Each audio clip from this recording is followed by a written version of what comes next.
Most az informatika programunkat szeretném bemutatni.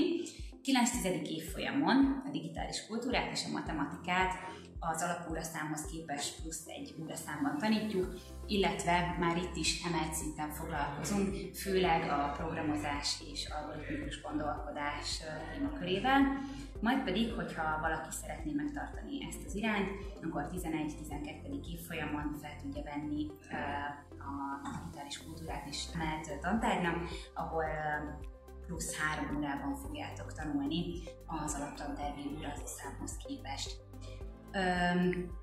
Továbbá van egy kis robotika műhelyünk, hogyha valaki szeretne belekóstolni a robotikába, akkor vannak Lego robotjaink, mikrobitek, 3D nyomtatónk és egy drónunk. 3 gépteremmel rendelkezik az iskola, ami egészen egyedülálló.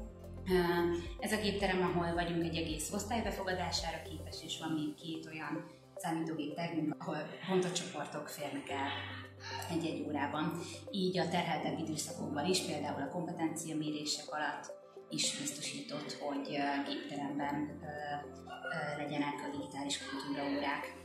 Elsődleges célunk az emelt szintű érettségire, illetve az egyetemi évekre való felkészítés, de emellett versenyeken is részt vesznek a diákjaink, így a Nemesi Hamér versenyen, az OKTV-ken, úgy a programozó, mint az alkalmazói kategóriában, és további neves országos informatika és robotika versenyeken is.